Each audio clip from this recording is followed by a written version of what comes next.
A fanfarra surgiu na época do centenário. Não tínhamos banda e nem não tinham como tocar. Então veio de Montes Claros um tenente que nos ensinou os instrumentos da fanfarra. Nessa fanfarra foi formada por alunos e professores voluntários para aprender. Foi a mim confiado o que ele pediu, que tinha alguém para aprender, para mais tarde, quando ele fosse embora, ficasse responsável. Eu fiquei responsável pela fanfarra. Aprendi a tocar os instrumentos e a trabalhar com eles. Começamos a tocar anos e anos. Isso é mais ou menos 43 anos atrás, desde o centenário de Rio Pardo que vimos tocando. Mas com os instrumentos, os prefeitos faziam a doação para a fanfarra e fomos adquirindo instrumentos e fomos montando uma fanfarra maior. Quando um determinado período, nós tocávamos sempre no 7 de setembro.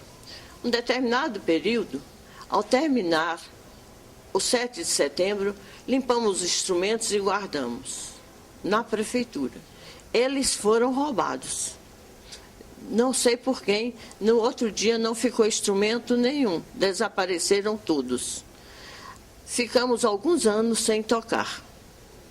Depois, o Edson Paulino, como prefeito, e Antonina, secretária, nos convidou para melhorar a fanfarra, fazer uma nova fanfarra. A prefeitura doou os instrumentos e nós convidamos os alunos a tocarem. Vários foram os alunos que tocaram. Iam ficando, sempre nós procurávamos dar a esses alunos todo o amparo e todo, assim, para que eles sentissem à vontade. Porque lá nós não admitíamos nenhuma intriga, nem conversinhas, e todo mundo tinha que respeitar um ao outro, ter amor, muito amor e responsabilidade. E assim fomos fazendo a fanfarra novamente, porque os instrumentos antigos foram aparecendo e as pessoas vieram a mim oferecer instrumentos para comprar. Esses instrumentos, quando uma determinada pessoa me ofereceu, eu fui ao prefeito e falei que tinha os instrumentos vendendo, se podia comprar. Ele falou que poderia. Nós fizemos, então, compramos os instrumentos. Que ao abrir, os instrumentos eram os nossos que tinham sido roubados. Alguns, não todos, porque os outros desapareceram e quando procurados dizia que não estavam. Ficamos alguns anos e fomos mostrando fomos juntando instrumento. Nessa junta de instrumento, o Onildo de Zé de Severino nos ofereceu alguns instrumentos que eram para a fanfarra que estava faltando, que eram os treme-terras. Aí ele então nos trouxe e nós começamos outra vez, aumentando a fanfarra. Cada dia recebia um instrumento e hoje nós contamos com 120 e poucos, mas já tivemos até 150 instrumentos, porque alguns foram emprestados. Nós nos emprestávamos e depois do 7 de setembro nós devolvíamos. Algumas pessoas aqui em Rio Pardo, até hoje, ainda tomam instrumento emprestado para as festas nas escolas, de futebol, e sempre são emprestados e devolvidos, mas alguns, às vezes, esquecem de devolver. Tenho uma pessoa que trabalha comigo há muito tempo, que é o Dalci. Ele é o responsável, é o meu assessor, que ele é o responsável pelo conserto dos instrumentos e também não fazemos nada sem um comentar com o outro, é sempre comentando. Exigimos dos alunos muito respeito, muito amor, muita dedicação, porque não é fácil não ter lugar para ensaiar, não tem horário, então nós ficamos dependendo de horário e de local. Às vezes, quando nós vamos ensaiar, algumas igrejas reclamam, o barulho, para. Então nós paramos, mas isso é ruim para os elementos. Infelizmente, nós não temos um local. Então, agora em público, gostaríamos de pedir ao senhor prefeito que faça um local adequado para que possamos ensaiar e melhorar a fanfarra. Hoje está tudo muito bem.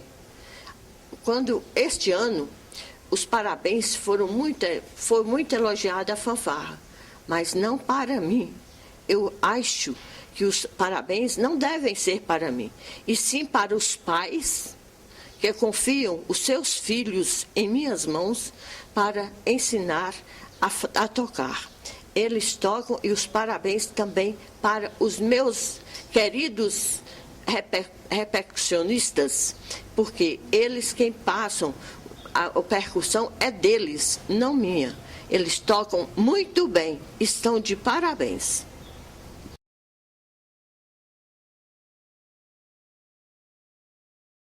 Dona Ana, a gente veio saber da senhora sobre o prédio onde hoje funciona a Escola Municipal Pedacinho do Céu, em frente ao fórum, que a gente sabe que originalmente era a Escola Estadual José Cristiano. O que a senhora tem a nos dizer dessa bela construção, dona Ana? Eu sei que eu ouvia falar que a escola foi inaugurada, instalada no ano de 1932, em Rio Pardo de Minas, na antiga rua do Espírito Santo, hoje é Avenida Rafael Bastos Pereira, que foi instalada lá em 1932. O Grupo José Cristiano. Para mim, eu acho que essa escola devia não ter mudado lá para o morro, para o alto. Porque a gente era criança, estudou lá, depois a gente conseguiu fazer de primeira a quarta série, aí fundou o colégio também, né, para fazer de quinta a oitava. Eu estudei lá, lecionei também depois. O Grupo José Cristiano. Ao termo da instalação do Grupo José Cristiano, no município de Rio Pardo, nesta cidade, do mesmo nome, né, que é José Cristiano até hoje, foi no dia 1º do mês de julho de 1932, no prédio do Grupo Escolar. Aí presentes o doutor inspetor escolar Miguel Rosa Júnior. Então foi nomeada a primeira diretora, Cordulina Paulina, que era Dona Dula, né? Eles chamavam ela de Dona Dula, pelo governo. Também as professoras Dona Rosita Caldeira e Dona Antonieta Ale Caldeira, que era Dona Bebeta. Agentes da primeira e terceiras escolas mistas desta cidade. Era prefeito nessa época, Coronel Soter Carmo. Era juiz de direito desta comarca naquela época, o doutor José Cantido de Freitas, que nomeou juiz de paz Cipriano José de Araújo, que era o dono dessa casa aqui, ó. Em exercício, doutor Bastos Pereira, diretor do posto de higiene que teve aqui. Doutor Joaquim Peri, advogado, diretor do posto de assunto à presidência da reunião. Ele presidiu a reunião, o doutor Joaquim Peri, que era advogado nessa época, então tinha muita gente assim, assistindo a inauguração da escola. Tinha as senhoras e as senhoritas. A inspetor escolar, assumindo a presidência da reunião, convidou a professora Antonieta Ale Caldeira, Dona Bebeta, para ser a secretária para fazer a chamada dos alunos. Isso elas já tinham feito as matrículas dos alunos, né? Eu já tinha matriculado. Então ele chamou a dona Bebeta para fazer a matrícula, servir de secretária na coisa. Eu era criança ainda, né? Eu estudei do primeiro ano até a 5ª e 8ª séries, lá no José Cristiano. Depois eu fui ser professora. Antes disso, eu fui contratada para substituir Antonieta Ale Caldeira, que era professora do 3º ano. Aí eu substituí ela e meus alunos, até tem uns alunos aí, Júlia de Tide, Terezinha de João Mendes, esses foram meus alunos no 3º ano. Aí foi uma escola muito boa, muito assim, era servente nessa época, Capistrano Carmo, filho de Sota Carmo, né? A merenda ele comprava umas bananinhas assim na rua e dava a cada aluno uma banana. Quando a banana era grande, ele partia ao meio e dava metade para cada um. A merenda era essa. Depois a merenda foi melhorando quando dona Brites Maria Mesquita foi a diretora, que vinha aquelas coisas lá de cima para as escolas, aqueles leite, aquelas coisas, aqueles jabá, né? Também, vinha os jabá. Aí fazia, essa Joana aí de Celso, fazia aquelas coisas gostosas, aqueles mingau gostosos e distribuía para as crianças. Aí eu já era professora quando aconteceu isso. Eu conheço a história de José Cristiano, não porque eu conheci ele, mas eu sabia que José Cristiano foi um grande professor de Rio Pardo de Minas. Então, foi homenageada com ele o nome da escola José Cristiano, por isso, porque ele foi um grande professor de nossa cidade. E tem muitas pessoas ainda, aluno dele, que foram muita gente assim. José Cristiano foi ótimo cidadão dessa cidade. Dona Ana, quem foi que participou da cerimônia de inauguração da escola José Cristiano? Foram muitas pessoas da nossa cidade, inclusive uma aluna que hoje ela está já de idosa, a Dalzísia Rocha, filha do Conrado Rocha, que fez o discurso da inauguração da escola. Aí ela, não havendo mais ninguém, foi o inspetor escolar municipal, fez um belo discurso e declarou encerrada a reunião, que foi assinada por muitos presentes e pelo inspetor escolar, Miguel Rosa. Miguel Rosa. Ele encerrou a sessão e foram muitos aplausos na época, muitas felicidades. E uma coisa útil para a nossa cidade, que foi a fundação da Escola José Cristiano. Inclusive, eu sabia que ele batizou a minha irmã com a esposa dela, Dona Zizinha. Foi assim que eu vi falar e cresci, e gosto dessa Escola José Cristiano até hoje. Para mim, ela tem que ser José Cristiano toda a vida.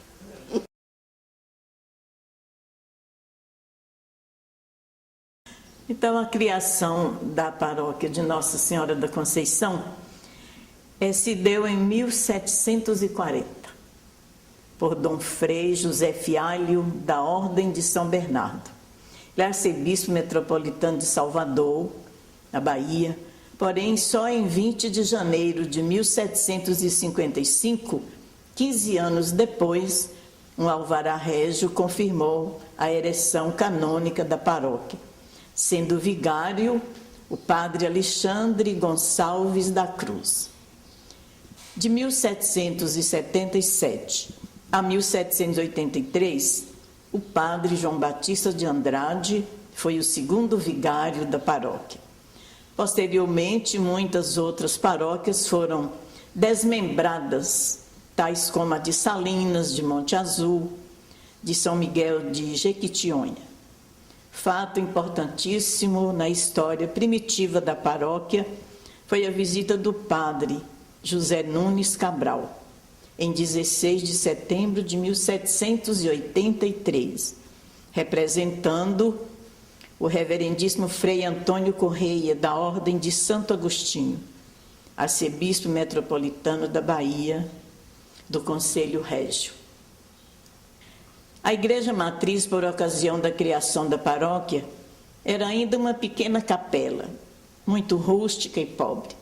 Todavia, foi passando por sucessivas reformas, até ser totalmente reconstruída pelo reverendíssimo padre Newton Caetano d'Ângeles, na última metade do século XXI, seguindo em linhas gerais o projeto da Igreja do Sagrado Coração de Jesus de Belo Horizonte, observando-se que a matriz atual foi reerguida no mesmo local da capela primitiva.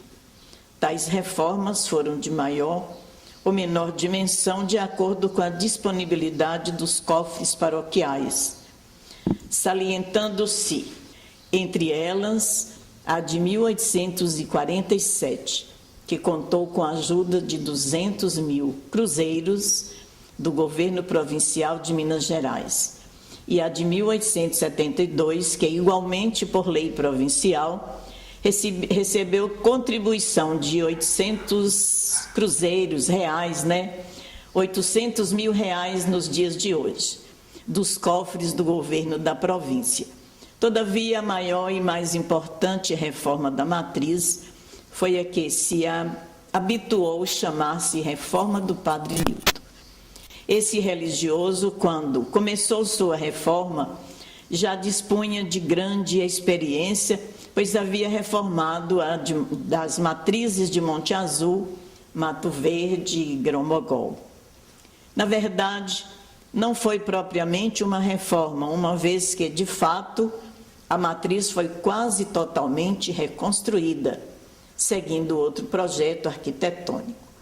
O mencionado projeto da Igreja do Sagrado Coração, no centro da capital mineira, mais de 20 anos em obras.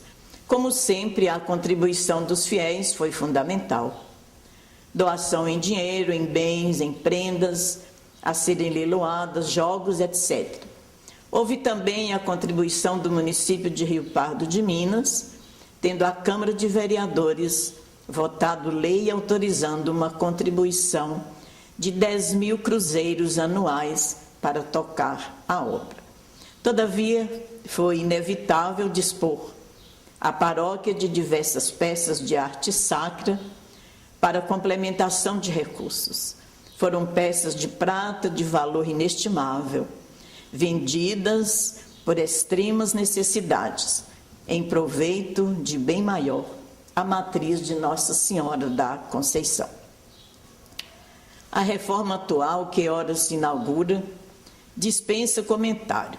Basta lembrar o estado lamentável em que se encontravam as paredes do templo, o risco permanente até de desmoronamento, reforço na fundação, troca completa do piso, que era de mármore branco, sujeito a constantes estragos e manchas. A pintura, enfim, tudo transformado no esplendor que aí se encontra a nossa igreja matriz, que essa reforma já foi feita pelo atual padre Genivaldo. Mas a obra não está completa, falta ainda alguma coisa, sinto dizê-lo. Neste dia de inauguração, falta a iniciar-se uma campanha de proteção à igreja matriz, envolvendo os fiéis e todo o povo, para que a Câmara Municipal vote urgentemente uma lei proibindo o trânsito de veículos pesados pelos fundos e pela frente da matriz. Caso contrário, o tráfego de veículo de 20, 30, 40 toneladas pode danificar novamente a construção. É certo que a matriz foi construída em terra aluvial, solo frágil por natureza, incapaz de resistir uma tonelada considerada pesada. Vamos encarar mais essa campanha para proteger a nossa matriz. Essa reforma foi como resposta às reuniões realizadas no final do ano de 1989, juntamente com Dom Geraldo. Depois da reunião com a equipe da reforma, iniciou-se a reforma do prédio da matriz, começando pela parte elétrica, totalmente danificada, foi tudo restaurado, e a parte do reboco, as partes externas do prédio. A equipe se reforçou bastante pelos trabalhos e sugeriram também colaboradores se reforçando para participar da mesma reforma. Como sempre, o povo de Rio Pardo é muito voltado à religião e à sua igreja. Sempre colaboram, sempre ajudam, estão presentes em tudo que acontece para o bem da nossa igreja matriz. Os trabalhos da torre da igreja iniciaram em 31 de janeiro. O pedreiro Manuel Prates, com um ajudante, deu início aos trabalhos da torre, que era postiça, e retirando os andaimes e vários outros trabalhos. O trabalho foi coordenado pelo padre Wildo. Em 12/7/2003, nesta data, deu-se início a mais uma obra de reforma e reconstrução também da igreja Nossa Senhora Aparecida, graças a esforços e sacrifícios dos paroquianos fervorosos de Rio Pardo de Minas.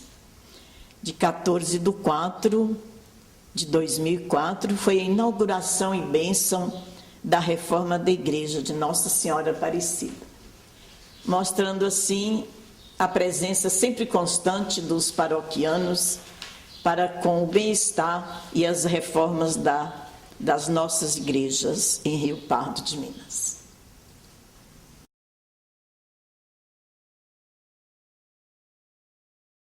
Dona Geralda, a gente está fazendo documentário para preservar, né, a oralidade do nosso patrimônio público, e nós elegemos a senhora como a gente tendo uma enciclopédia ambulante, conhece toda a história de Rio Pardo, né? Nós optamos por a senhora falar sobre o tema festas culturais e religiosas de Rio Pardo. O que a senhora tem para dizer para a gente, dona Geralda? Pois não, o pouco que eu sei eu vou falando, né? Então, as festas culturais aqui eram maravilhosas. Não sei por que, com o tempo, o povo foi esquecendo, né? Mas, inclusive, nos festejos do São João, não é? Que era o festejo mais bonito que existia aqui. Em todas as portas havia fogueiras, bandeiras, reuniões de foliões que vinham da roça, tanto da roça como da cidade.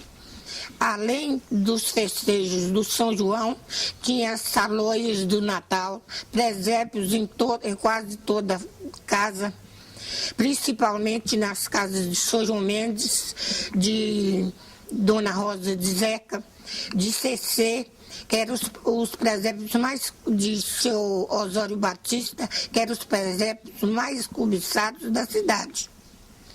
Além disso, havia festas que a gente fazia nos grupos escolares, com as professoras e com os alunos também, que todos, além dos desfiles das escolas, Dona Bertilde, Tereza de Chico Macaco, também eu, particularmente, ajudava nas ornamentações dos carros alegóricos, dos desfiles dos alunos da escola com roupas parecidas com as dos antigos reinados. E além da enorme festa do feijão, que causou inveja a muito pessoal que vinha de outras cidades, né? Com ornamentações de feijão em todo o salão, né? Fizemos um grande, arrumamos um caminhão e fizemos um tacho muito grande com barro, e fizemos uma grande panela, pusemos fogo embaixo, e a menina de Dona Raimunda, a Mércia, desfilava dentro, mostrando as coisas que eram usadas no feijão, pedaço de carne, pedaço de tocinho, e foi a maior festa aqui da cidade, do povo da Redondeza, naquela época, né? Quanto às festas religiosas, todo mundo sabe aqui como eram feitas as festas, além do São João, além dos presépios também, e a grande festa do Divino, que tinha as cavalgadas, né? O povo vestido de vermelho, o imperador, a imperatriz, e além do grande café nas casas dos festeiros após a missa. Eu e Nezinha formamos o grupo do Reisado, que foi o presépio que chamou a atenção do pessoal, né? Fizemos um grande rancho aqui, nesse lugar aí onde a dona Dilma ficou, né? Com pedras naturais, um grande rancho com uma estrela que indicava o presépio. O padre Ivan celebrou a missa, as mulheres todas uniformizadas com vestidos elegantes, de chitão, chapéu na cabeça, e os homens tocando as sanfonas e a saloia muito animada pela população, e fizemos um grande bolo de 20 metros de comprimento, doado pelas pessoas da comunidade, tendo o menino dela, o Jé Cícero, que ele doou o recheio do bolo, né? Na entrada também, além das imagens feitas pelo meu filho artesão Laércio, com Maria, José e os 3 reis em tamanho natural, e a imagem linda do menino Jesus foi doada por Cícero, filho de Nezinha. E ela trabalhava demais, né, na ornamentação de tudo e do reisado, que graças a Deus durou muito tempo cantando nas portas das casas das pessoas. Fomos a Jaíba também, na ordenação do Padre João, e assim por diante. Fomos a Serra Nova também, na festa religiosa de Nossa Senhora do Patrocínio, feita pelo povo dos Silveiras, né? E nós cantamos, dançamos e fizemos as letras e as músicas cantadas lá, que até hoje o povo admira. Chegando à época do Natal, o povo de Rio Pardo entristeceu pela morte de Nezinha. Ela que animava a turma, ia atrás dos reiseiros, fazia reuniões nas casas, dava almoço ou jantar para os reiseiros, com o gostoso vinho que ela fazia de genipapo e de uva, né? E com a morte de Nezinha, o povo ficou fracassado. As reiseiras e os reiseiros não querem mais fazer reunião. E a praça escureceu. Para mim, escureceu. Foi a morte de Nezinha e de Tom, para nós, foi a maior falta aqui nessa praça.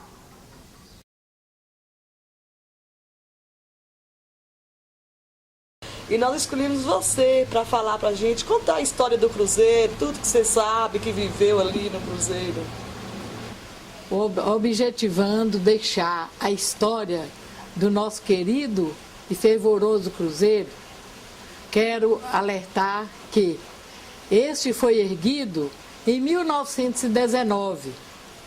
Claro que eu não era nascida, mas meus pais vinham passando essa história, e a igreja também, liturgicamente, tem um registro dessa época. Daí, o Cruzeiro tornou-se uma fonte de fé para o povo riopardense e outros mais que viriam até a cavalo para cumprir promessas. O Cruzeiro, em 1931, foi alvo de espanto religioso, segundo a história que meus pais e meu avô contou, meu avô Antônio Bento. era época de revolta, fome, e aí os revoltosos pela fome veio parar aqui em Rio Pardo. Quando eles chegaram aqui no Cruzeiro, isso em 1931, o povo da cidade alvoroçou, todo mundo correu, uns escondiam, outros fugiram, e só ficou na cidade o meu avô Antônio Bento e o seu primo Nazareno e o seu primo Ângelo, o bisavô do Paulino. Esses homens é que ficaram resistindo à descida dos revoltosos, mas ajoelharam e pediram, eles contavam que eles ajoelharam e pediram a Deus, o Cristo Redentor, Santos Cruzeiros, que era o santo da época da fé mais fervorosa, e Nossa Senhora para que os defendesse, que só ficou eles três para enfrentar os revoltosos. De um segundo, eles notaram que desapareceu, os homens, as tropas desapareceu. Quando eles souberam, é que esses homens já estavam em Serra Nova e contando a história, que não atacou a cidade de Rio Pardo, porque eles viram lá na cidade, na Baixa, no centro da cidade, muitos soldados e uma mulher vestida de branco e azul no meio dos soldados. Aí eles ficaram com medo e fugiram para a Serra Nova, onde serra adentro, eles foram parar em Monte Azul. Daí, os Santos Cruzeiros, além de ser a fonte de fé do povo riopardense, nós estudantes, mesmo os que não eram de Rio Pardo, vinham aqui cumprir promessa. Eu lembro como hoje, que a gente pedia para passar na prova, Dr. Paulo Costa era nosso professor, os professores assim, mais potentes e rigorosos, aí a gente fica com medo de não passar na prova. Aí depois da prova a gente fazia a fila e subia um caminheiro de pedra de joelhos até chegar no Cruzeiro para cumprir a promessa. Mas isso não morreu só na época de criança, não. Quando eu me formei advogada, bacharelada, o bacharel meu, foi muito difícil, porque foi a primeira prova da OAB para as turmas da faculdade. E aí eu e o Cícero, que também era o padre mirim na época de criança, vestia de padre e celebrava missa de mentirinha, lá nos Cruzeiros, doutor Cícero, em memória, quero pedir a Deus que o receba pela fé, que já deve estar nos braços do Senhor. Nós saímos lá de Montes Claros e chegamos com as nossas carteirinhas e colocamos nos pés de Santos Cruzeiro. De outra feita, lembro-me bem que foi uma seca que assolava a região. E o que aconteceu? O povo começou a fazer, vamos fazer penitência. As senhoras vinham com os potes de água, pedra na cabeça, uns lenços brancos, e nós, crianças, também acompanhávamos. E daí, a hora que terminava de rezar, chovia. Era chuva forte, como a de hoje, que nós tentamos uma encenação rápida e mostrar os símbolos que ainda foram conservados. Então, esse cruzeiro sofreu uma reforma pelo padre Cônego Newton de Ângeles, sabendo que ele foi erguido pelo padre Caetano d'Ângeles. Ele era italiano e veio para aqui, os primeiros padres.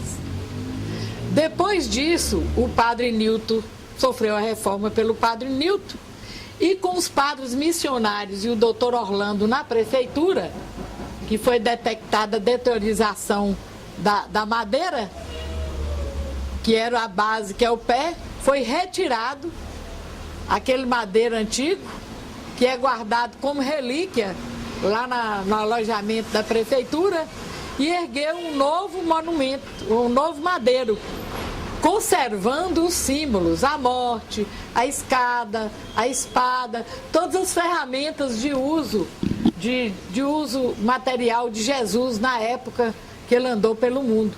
Jesus era filho de carpinteiro e auxiliava o seu pai. A morte é a realidade, segundo a história que eu ouvia. A espada é a defesa. São Miguel, tem São Miguel lá. Não sei não reparei não, mas parece que ainda existe alguns vestígios de que era uma imagem. A escada, eu lembro-me bem que acabamos de instalar perto do cruzeiro. E com o prefeito Antônio Pinheiro da Cruz, ele mandou colocar uma base maior, tipo uma escadariazinha em volta do cruzeiro, mas hoje o que nós estamos observando é que esse cruzeiro precisa de mais proteção, ou talvez a mudança do madeiro e aqueles símbolos que foi conservado, que ele seja conservado num lugar assim de destaque perto do cruzeiro e que faça outros a imitação, que graças a Deus nós temos aqui no município muitos artistas, né? E esses podem fazer esse trabalho junto a, não sei se vai ser a prefeitura ou mesmo a comunidade, que eu acho que um ato desse é responsabilidade de todos os segmentos da sociedade. Então, se depender do envolvimento, todo mundo vai estar movimentando em prol dessa recuperação do cruzeiro. Ainda lembrando o cruzeiro, a sua construção, as suas reformas, os primeiros carpinteiros eu não lembro, mas até a época que o doutor Orlando era prefeito e os padres missionários faziam presença aqui em Rio Pardo, foi o senhor José Soares, que Deus o tenha, pai de Josimar, empresário de Josimar. Então, finalizando, eu quero agradecer vocês que estão assistindo as minhas palavras. Se eu falhei em alguma coisa, tem outras pessoas na cidade que podem inteirar. E quero agradecer a todos e pedir a colaboração, que todos se envolvam com esse movimento e que esteja atento não só ao cruzeiro, como outras partes que estão na cidade, outros monumentos, que dependem da nossa colaboração.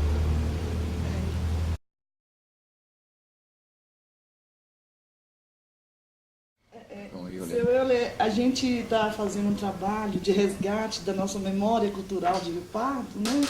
E eu, como estou direcionando esse trabalho, eu selecionei o senhor para estar falando com a gente sobre a banda que animava os eventos em Rio Pardo, né? Em outros tempos que alguns jovens de hoje não têm conhecimento disso. Realmente é uma coisa que sempre eu gostei e sempre eu tive vontade de ver se restabelecia essa banda. Voltava a criar a banda aqui em Rio Pardo. Procurei todos os prefeitos e essa banda não foi... talvez por não gostar de música, vou dizer assim. Então, eles não quiseram formar novamente a banda. Né? Quando nós tivemos a banda aqui, foi no princípio, antes, tinha um Gitirana, não é do meu tempo, sabe? Não é do meu tempo ainda. Um tal de Gitirana, que foi talvez os primeiros mestres de música aqui de Rio Pardo. Depois veio também meu bisavô, Agostinho Patrício Souza, meu bisavô, né? E meu avô, Gedeon Patrício, que é o pai de minha mãe, juntamente com o irmão dele, o Adalberto Patrício, que era o pai de Valdemir, avô de Marsola, né? E eles cantaram, minha mãe e minhas tias faziam coral aqui, juntamente com o meu avô, e tinha isso aí. E tinha a banda de Tirana. Depois disso aí veio o Zé Músico, que também não é do meu tempo. O Zé Músico não é do meu tempo. E Zé Músico, que ele ultimamente já estava morando em Montes Claros, não sei se já faleceu. Logo em seguida, depois do Zé Músico, já veio Antônio Sobrinho. Antes de Antônio Sobrinho, Dino, Oswaldinho Dias Brito, ele que participava da banda, ele também assumiu a direção aí um bocado de tempo. E até eu iniciei com ele as primeiras notas musicais, que minha mãe me ensinou também, ele me dando as primeiras aulas, e minha mãe me ensinava em casa. Que minha mãe também sabia música. Aí, daí para cá, aí veio o Antônio Sobrinho, né? Que é o Antônio Alfaiate, que todo mundo conhecia como Antônio Alfaiate, e assumiu a banda aí, tocou, até que ele mudou para Porteirinha, e de Porteirinha nós ficamos tocando, continuando com a banda aí.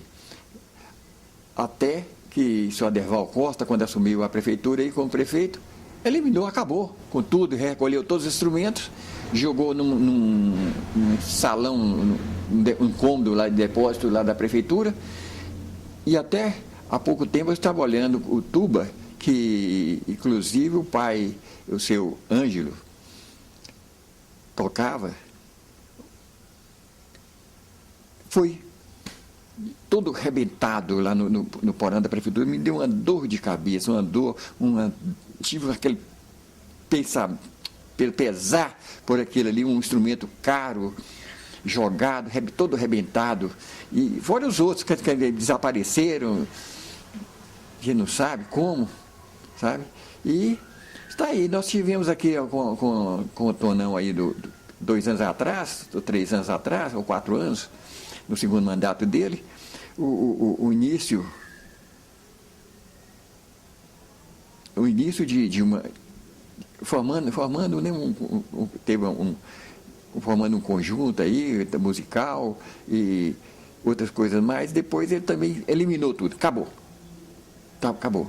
parou de uma vez, que ele estava indo muito bem.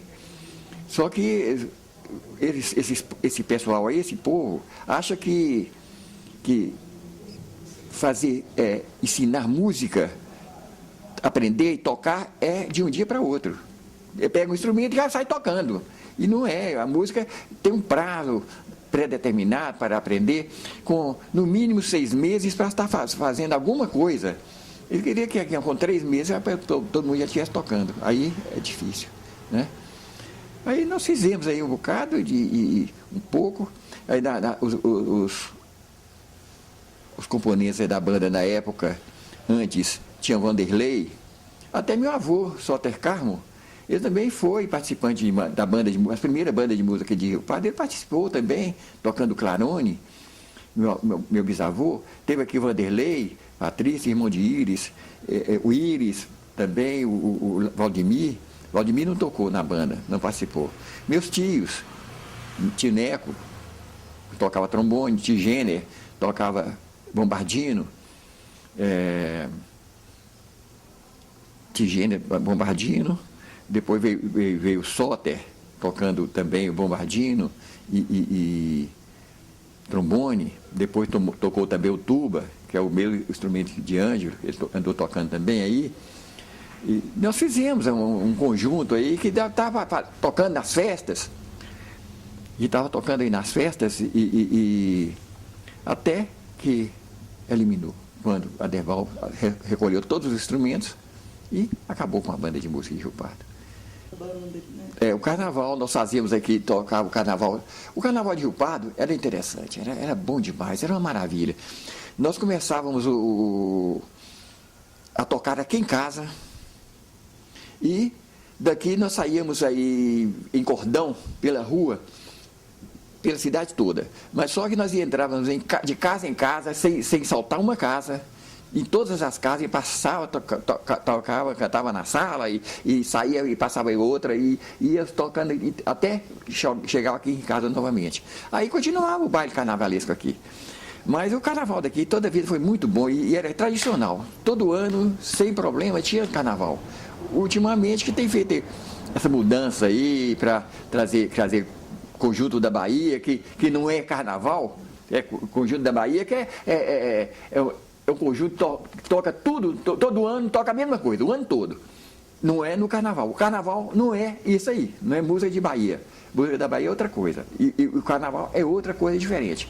Então, para o carnaval, nós tínhamos que resgatar o carnaval de Rio Pardo, trazendo músicos mesmo para tocar marchinhas, sambas, aquelas marcha rancho, aquelas músicas certas de carnaval, que hoje nós não temos carnaval em Rio Pardo. Infelizmente, nós não temos carnaval em Rio Pardo. Eu fiz um dia, num ano desses 3 anos atrás, era Tonão também, o prefeito.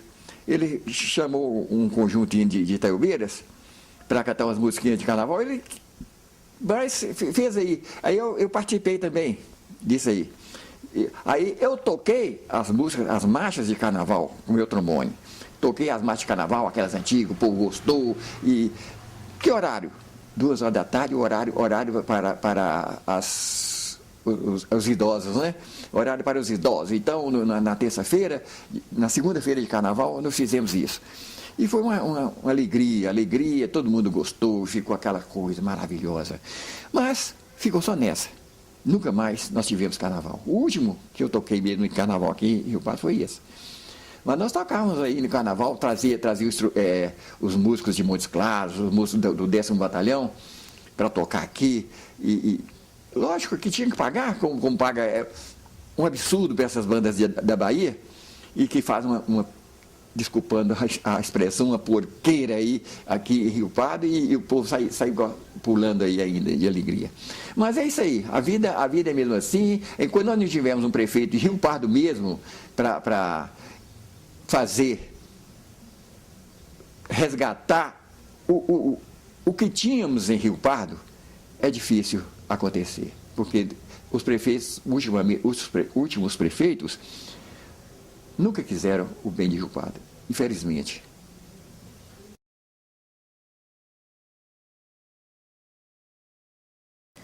Vou falar com vocês um pouco sobre a escola Marlene Carmo. A escola Marlene Carmo, criada pela Lei Municipal número 444, de 9 de março de 1967, com a denominação de Colégio Normal Comercial de Rio Pardo de Minas, na gestão do prefeito Tácito de Freitas Costa, do professor Hélio Milito Martins Amorim, sendo dirigida pela senhora Raimunda de Farias Costa, a quem devemos muita gratidão. A partir do ano de 1973, até 1980, a escola passou a denominar Escola Estadual de 1º e 2º graus de Rio Pardo de Minas. Em 1989, foi estadualizada e passou a denominar-se Escola Estadual de 1º e 2º graus de Rio Pardo de Minas até 1995. No ano de 1996, a escola definitivamente sofreu alteração nominal, passando a se chamar Escola Estadual Marlene Carmo, em homenagem à professora Marlene Carmo, que dedicou grande parte de sua vida à educação. A escola, desde sua criação até o ano de 2003, funcionou em um prédio cedido pelo município.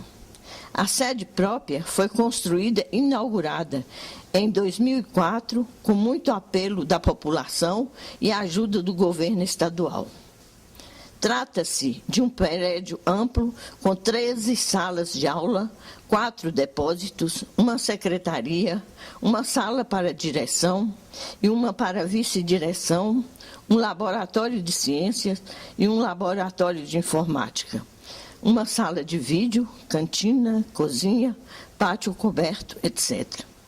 Nessa oportunidade, eu gostaria de agradecer a Célia e Paulinho Campos pelo trabalho que estão fazendo. É um trabalho amplo, muita coisa que tem que ser pesquisada e eles não medem esforços para fazer. Agora, um pedido ao corpo discente e docente da Escola Marlene Carmo. Eu, como irmã de Marlene, gostaria de pedi-los para conservar a escola, ter educação e ter mais amor uns para com os outros e deixar de bobagem e viver a vida, pois são jovens e devem viver muito bem. O prédio da escola Marlene Carmo é lá em cima do morro. O antigo prédio funciona hoje a escola Gumercino Costa e continua no mesmo lugar, com todos os alunos, professores, mas a escola Marlene Carmo continua lá em cima.